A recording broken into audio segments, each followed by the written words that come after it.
Good night, Barbadians.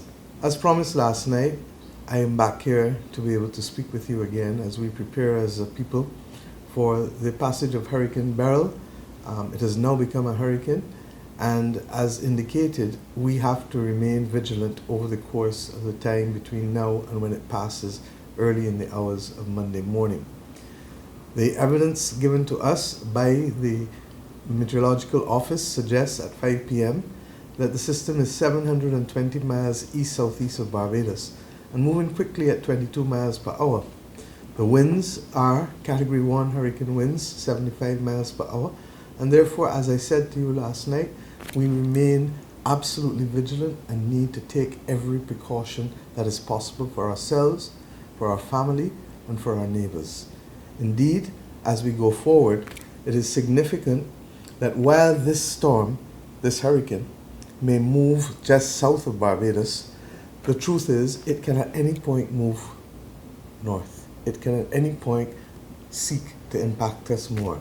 Hurricane Ivan, as you know, was dead on coming to Barbados, and it ended up going to Grenada. Equally, Hurricane Ivan changed its speed as this one can change its speed. Hurricane Maria became a Category 5 hurricane in a matter of hours for Dominica. I only remind you of these things to reinforce why we need to remain vigilant as a people. There are a few things that I want to talk to you about, and you would have heard with respect to the Meteorological Office's advisory that the hurricane winds at the moment are only 10 miles from the center. That too can change. That the storm force winds are 50 miles from the center. That too can change. But if it remains on current trajectory, we may be a little better off than we thought last night. The reality, however, is that we know all of this can change because it is a small system that is only 95 miles wide, and therefore any shift at all can significantly impact us. I want to remind us of a few things as we prepare. I'm sure many of you went to the supermarket today. Many of you checked up on your family to make sure that those who need assistance can get it. Many of you are boarding up, as is our custom, because we know that it is better to be safe than sorry. Even as we do that, please remember to collect water, because if we do have any impact on our water systems, you will need it over the course of the next few days. Similarly, because there is a system behind it, we know that we're going to have a long week. And that long week means that we have to be patient and we have to be vigilant. The reality is, I'd like to ask each of you too. Many of you have these new garbage cans that were distributed a couple of years ago. Many of you have old ones. I'm asking you to move your garbage cans or tie them down inside. Why? Because at the end of the day, if high winds come, they can become a missile or a projectile that can hurt somebody or break somebody's windows. The truth also is that if we do that, we need to also look around our yards tomorrow to make sure that there's nothing else that the wind can pick up and cause injury to anybody else. God forbid that that should happen.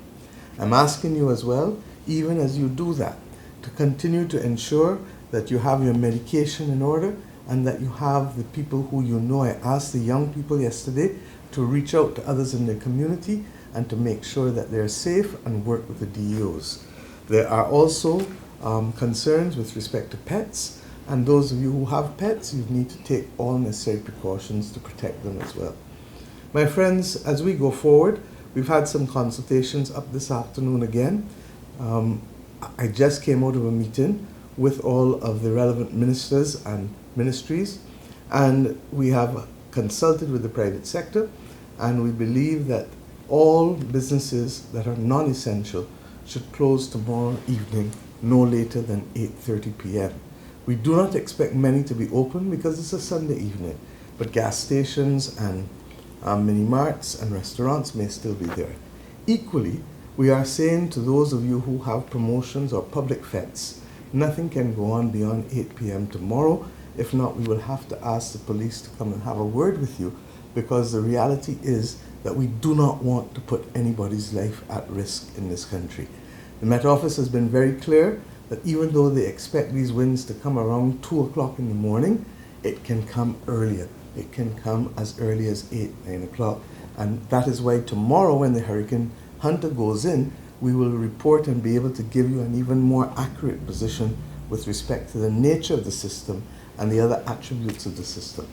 In addition to that, the work continued apace today with the Ministry of Public Works. They went into Trents, to Goodland, to Deacon's Farm, to Kensington New Road, to a number of areas I am informed. And tomorrow, they'll continue in Wotton, in Holt Town, in Work Hall, in Woodburn, in Fitzvillage, because as we know, these are areas that traditionally have been subject to flooding concerns, and they're cleaning the drains and doing all of the things that are necessary for us to ensure that there's minimal damage to property and certainly no loss of life.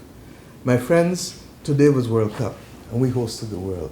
And I first of all want to congratulate all Barbadians for doing us proud and ensuring that we not only showed up to the world that we are capable as a small state of doing these things, but that we gave our visitors a good time. But equally, our visitors are here with us, and some of them may be due to leave tomorrow, but some are not due to leave until Monday and Tuesday.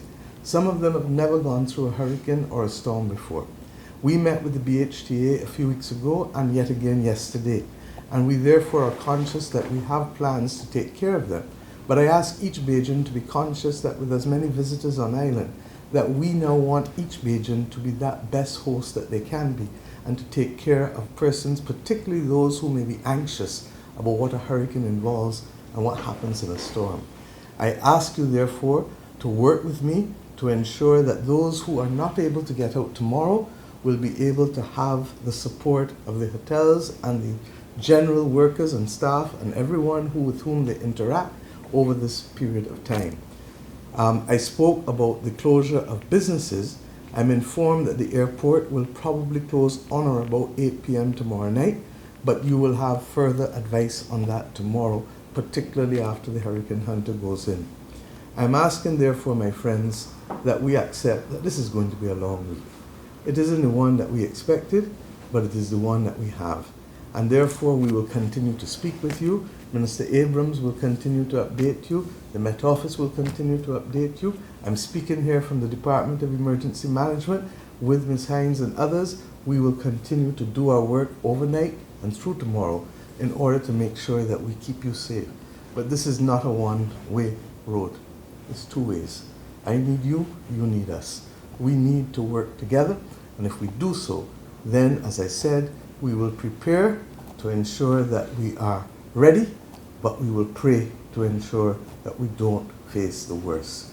I'm asking you, therefore, please, my friends, let us together hold hands and make sure that we protect this country, protect our vulnerable families, members, protect each other, and spend the next 24 to 36 hours waiting on this first system.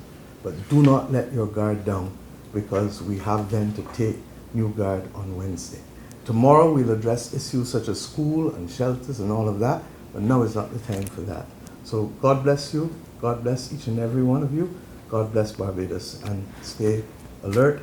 Only trusted news media, as I said last night. Thank you.